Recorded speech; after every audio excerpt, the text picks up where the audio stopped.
तो hello everyone, आज हम समझेंगे main characteristics of assets.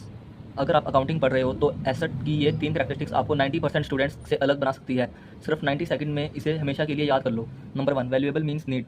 Asset वही होती है जिसकी बिजनेस को ज़रूरत हो और जिसकी वैल्यू हो। अगर कोई चीज़ बिजनेस के काम ही नहीं आती तो वो एसेट नहीं कहलाती। Number 2, own by the business means asset business की ओन होनी चाहिए, मतलब जिस चीज़ पर बिजनेस का ओनरशिप या कंट्रोल हो वही एसेट मानी जाती है। Number 3, can be measured in money. Her asset की वैल्यू पैसे में मेजर की जा सकती है, जैसे कैश, फर्नीचर, बिल्डिंग और मशीनरी। अब एक इंपॉर्टेंट पॉइंट, अगर संतोष को रमन को पैसे देने हैं तो रमन हमारा करेक्टर होगा, और अगर उस पेमेंट का बिल या प्रूफ है तो उसे बिल्स पेबल कहते हैं, जो एक लाइबिलिटी है। मीन्स जो एक bills payable is a current liability.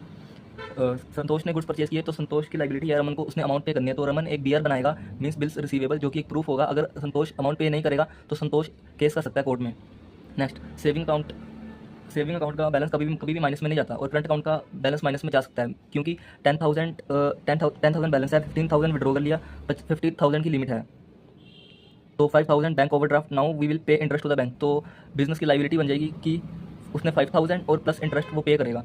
Next next अपना आ गया बैंक बैलेंस। एग्जाम के लिए गोल्डन रूल याद रखो, bank balance is an asset, bank overdraft is a liability, और अनपेड वेजेस भी लाइबिलिटी होती है। अगर आप अकाउंटिंग को इसी तरह सिंपल लैंग्वेज में सीखना चाहते हो तो अकाउंटेंट एडवाइजर आपको फॉलो कर लो।